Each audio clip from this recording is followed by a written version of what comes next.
Bonjour à toutes et à tous. Bonjour Mathie. Bonjour Floriane. Vous allez bien Mathie? Oui, oh avec tout ce qui se passe, autant de violence, autant d'agressions et autant de souffrance, c'est vrai que ça donne à réfléchir, quoi, hein. Mais on va intervenir de notre côté et à notre niveau. Ben justement, ça tombe bien ce que vous me dites parce que j'avais un sujet moi qui m'interpellait. C'était alors j'ai beaucoup de personnes autour de moi qui ont des conflits soit avec leur père, leur mère ou leurs parents et la plupart me disent je veux plus en entendre parler, de toute manière je vis mieux comme ça, etc., etc. Et je voulais voir vous ce que vous pourriez me dire par rapport à ça. En fait. Comment on peut se construire tout en étant, enfin, comment on peut être bien dans sa peau tout en étant en conflit avec sa mère ou son père. Alors, c'est vrai que c'est intéressant parce que vu ce qu'on vit actuellement, c'est vraiment ça génère énormément de conflits dans les familles, au sein des familles, dans les couples, vis-à-vis de chaque personne individuellement, quoi, hein. Et en tout cas, moi, l'explication que je pourrais donner, déjà, on sait que le conflit, c'est un état de guerre, c'est une division. Donc, qui n'est pas dans la division, qui n'est pas dans la guerre réelle, c'est-à-dire consciente, et qui n'est pas dans des guerres inconscientes, sans compter que de génération en génération, il y a eu des tas de guerres. Et bon, on ne va pas rentrer trop dans les détails, mais voilà, ça a toujours existé, quoi. Mais principalement, moi, ce que j'ai envie de dire, toujours pour en revenir à notre fameuse psychanalyse qui est basée sur le fonctionnement de la cellule, on sait que la cellule se divise à l'origine pour se multiplier. Donc, c'est comme si on avait besoin de cette guerre, de cette division en chacun de nous ou autour de nous. C'est grave ce que je dis, mais c'est comme ça, c'est pas Martine Serret qui est informatique qui le crée, hein, c'est comme ça. Donc, il y a un moment donné, c'est comme si cette division était indispensable pour recréer justement cette guerre, cette souffrance, redonner naissance à l'abondance, c'est-à-dire à l'amour. Alors après, si vous voulez, tout ça, c'est inconscient. Ça fait partie, c'est structural dans le sens qu'on ne peut pas y échapper. Mais c'est intéressant parce qu'on peut intervenir dessus. Et grâce au fonctionnement de la cellule, d'ailleurs. Alors après, je donne un petit peu plus de détails. Donc, ce conflit, si vous voulez, c'est comment peut-on être véritablement dans sa structure, être en harmonie avec soi, puisque déjà on a été construit de toute une généalogie. Et puis après, concrètement, pour nous, en tant qu'individus, enfin, en tout cas, dans le temps réel et tel que ça existait pour bien avant, eh bien, on est issu d'une mère et d'un père. Donc, forcément qu'à un moment donné, déjà, ça nous divise. Parce que, parce que les structures qu'on va programmer de la mère qui nous permettent de nous construire, nous divisent dans nous, dans notre état d'esprit, le nôtre. Et puis après, va se rajouter l'état d'esprit du père, en tout cas, tout ce qu'on a pu vivre, entendre et voir, soit de la mère et du père. Donc, ça va nous diviser. Et cette division, il faut bien savoir, génère le conflit. La division et le conflit, c'est la même chose. Ça veut dire que ce conflit, c'est une dissociation. Cette division qui crée les conflits, qui crée le contexte conflictuel, c'est une dissociation que nous vivons pour nous, par nous, et parce qu'à un moment donné, on a besoin, comme si on avait besoin de le projeter à l'extérieur, on va donner un exemple, le projeter à l'extérieur pour justement comprendre pour soi. Pourquoi? Qu'est-ce que j'ai donc programmé, moi, qui m'a divisé et que, malgré moi, inconsciemment, involontairement, parce qu'on n'est pas forcément coupable de tout ça, et puis j'ai besoin de le projeter dans un couple, avec le conjoint ou la conjointe et avec les enfants. Ce qui veut dire que si on ne prend pas conscience de ça, le conflit résiste, persiste et augmente. Donc, ça prend des proportions phénoménales. Et c'est pour ça, après, que si vous voulez, au sens large du terme, ben, ça devient mondial. Ça devient des guerres, ça devient des conflits entre générationnels, bien sûr, mais ça devient aussi des conflits entre la médecine douce et la médecine parallèle, entre la gauche et la droite, alors que finalement, c'est nos conflits dans nos cerveaux. C'est-à-dire le conflit qui pouvait exister et se manifester à travers la mère, cerveau droit, partie gauche du corps, le père, cerveau gauche, partie droite du corps. Donc le conflit, il est dans nos cerveaux. Et les cerveaux sont faits de cellules. Donc, ça veut dire que le bien-être de la cellule, la fréquence, cette cellule qui est une fréquence, qui est une onde, elle est en paix, elle fait son travail. À partir du moment où elle devient conflictuelle, parce qu'on l'a programmée de ça, à un moment, ça y est, hop, ça y est, elle tombe malade, elle souffre, elle saigne, elle crie, elle hurle de douleur. Parce que le conflit qu'on a programmé, nous en tant qu'être humain, vous, par exemple, Floriane, c'était ce qui s'est passé entre votre mère et votre père. Donc, vous vous êtes construit du cerveau droit et du cerveau gauche, de la mère et du père. Donc, comme ils étaient en conflit, bah forcément, vous vous êtes basé là-dessus, vos cellules se sont construites là-dessus. Mais la réalité, c'est que vos cellules vous appartiennent. Et après, elles vont se construire sur des fréquences extérieures qui sont liées à la mère et au père. Est-ce que vous avez une question à me poser, Floriane? Oui, j'ai une question. Comment, parce qu'en fait, j'ai plusieurs personnes, c'est vrai, que je connais, qui, par exemple, ont des mamans qui peuvent être très désagréables, voire méchantes, Mmh. rabaissantes avec leurs enfants. Mmh. Par exemple, qui ne les ont pas désirés ou qui leur ont fait vivre une enfance très difficile. Comment aujourd'hui ne pas en vouloir, en fait, enfin, on peut ne pas en vouloir à notre mère ou à notre père, hein, ça peut Voilà. être aussi le père.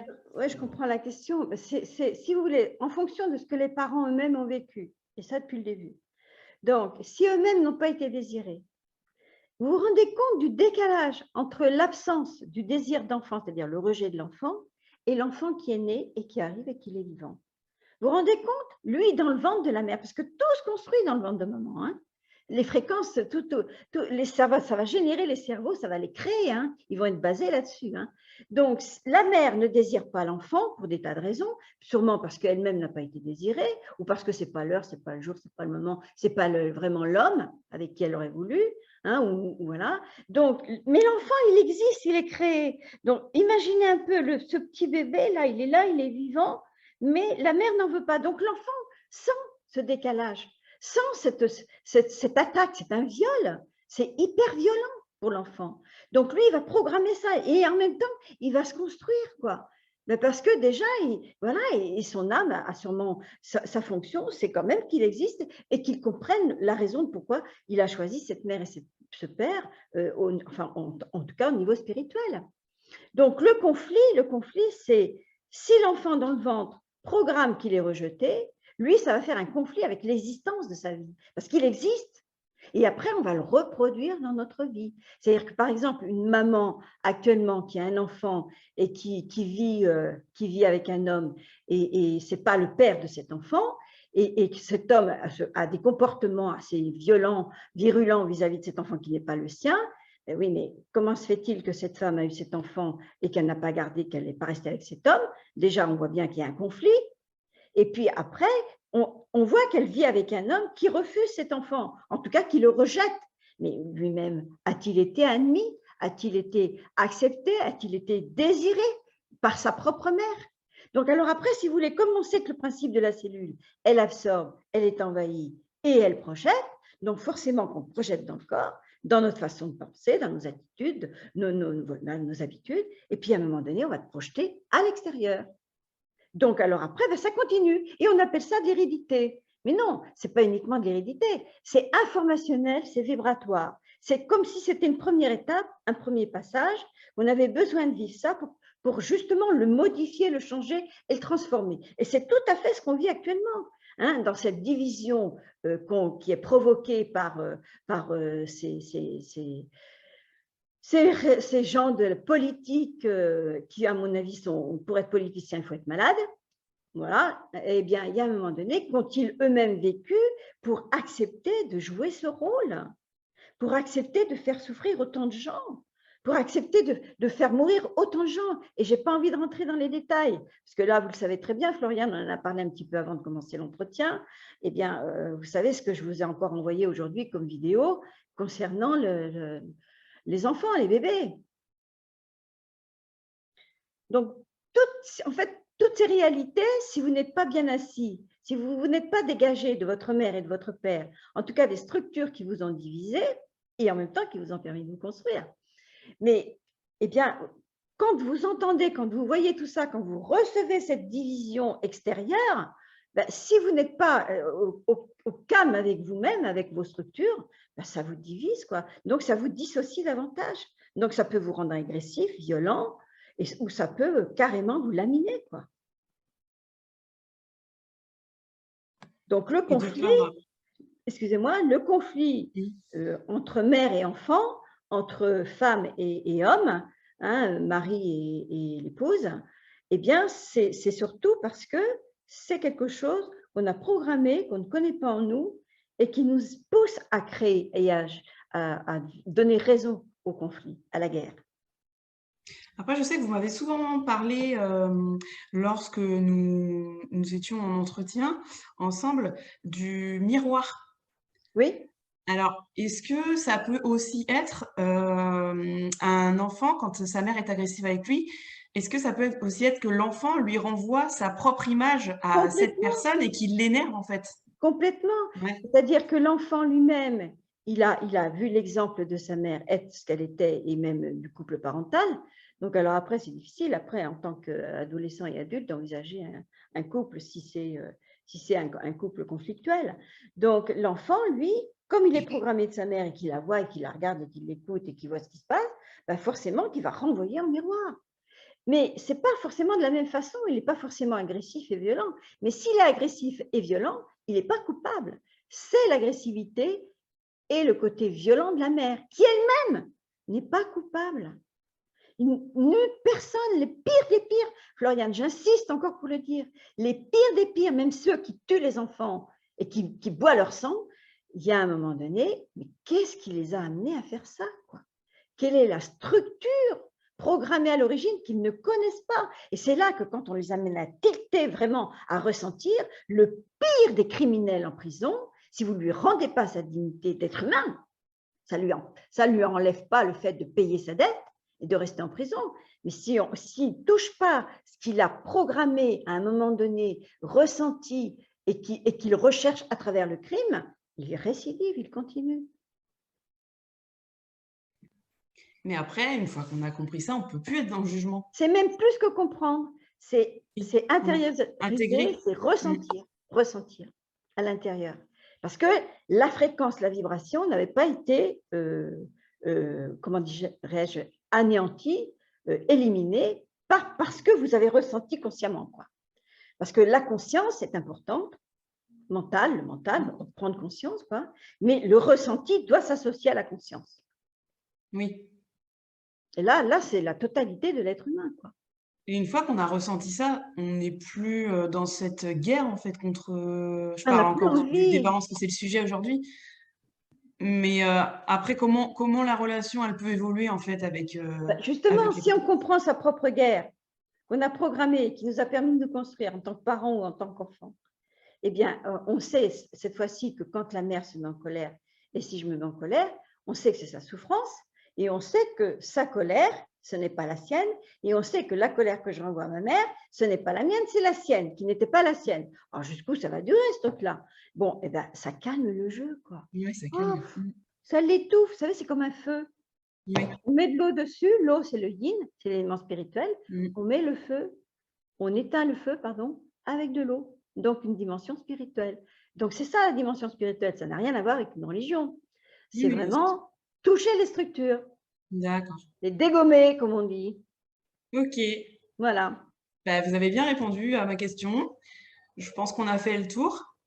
Si vous Si vous voulez, avez, peut-être Floriane, vous étiez en conflit oui, par rapport à votre mère et votre père, donc ça générait chez vous un conflit avec vous-même. oui, c'est ça. Et après que vous avez partagé avec d'autres, les autres vous ont renvoyé le truc, les autres que vous avez fréquentés ou qui sont venus à vous avaient quasiment le même conflit, ce qu'on appelle un invariant commun.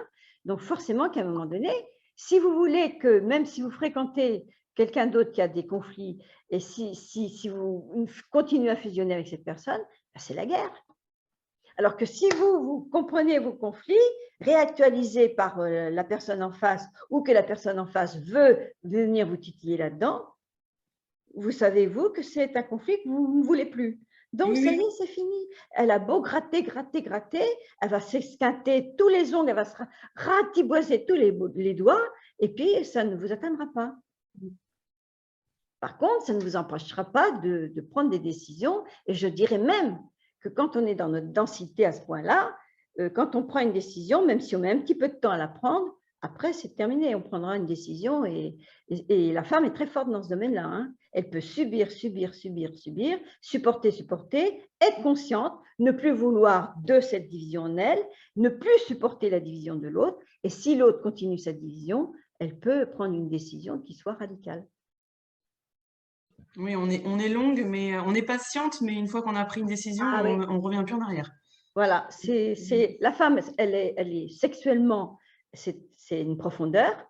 Donc, cette femme, il y a un moment donné, elle a besoin de profondeur, voilà, parce que c'est physiologique, hein. Mais quand, parce qu'en plus, c'est nous qui donnons naissance, on porte le bébé, donc, vous savez, on a cet amour, voilà. Donc, il y a un moment donné, mais ça a ses limites aussi, quoi. Ok. C'est ça le non-consentement aussi, Floriane, Oui. puisqu'on parle beaucoup du non-consentement. Oui, ça en fait partie, en fait. Et c'est pour ça que, si vous voulez, si on n'arrive pas véritablement à avoir le sens de tout ça, sans jugement, et bien après, on va compenser par l'alcool, par la drogue, on va se dévier, hein. Moi, je ne confonds pas l'homosexualité et les pédophiles, hein. Moi, j'ai beaucoup d'homosexuels qui viennent me consulter. Ce sont des gens qui souffrent comme tout le monde. Et puis vous et moi, on est femmes, mais on peut très bien mener le jeu d'un couple homosexuel avec un homme, tout en étant une femme. Donc, il n'y a pas de jugement dans tout ça. Le tout, c'est de remettre leurs choses à leur place. C'est pour ça aussi que les pires pédophiles, les pires criminels, ils ne sont pas nés comme ça. Même s'ils portaient des structures, ils sont devenus, en fonction de leur environnement, ils sont devenus ça. Donc, on ne doit pas les tuer pour autant. Ok. Et à mon avis, si on veut aborder ce domaine-là, tant soit peu rapidement, à mon avis, quand on est dans le vrai amour, on n'a aucun droit de tuer ces gens-là. Après, ça m'appartient à moi de dire ça. Je suis en train de dire que je ne suis pas pour la peine de mort. Parce qu'à un autre niveau, la vie se chargera. Oui, voilà, après, une fois qu'on a connaissance de tout ça, on ne peut plus être… C'est l'âme qui parle. Oui. Je vous remercie, Mathie, pour, écoutez, c'était avec plaisir. Cet échange. Je répète encore une fois, si vous voulez vous abonner, n'hésitez pas. Et n'hésitez pas non plus à mettre un petit pouce sur nos vidéos. Oui, on se retrouve vite pour un prochain sujet. Pardon. À bientôt, Floriane. À bientôt. Merci. À bientôt.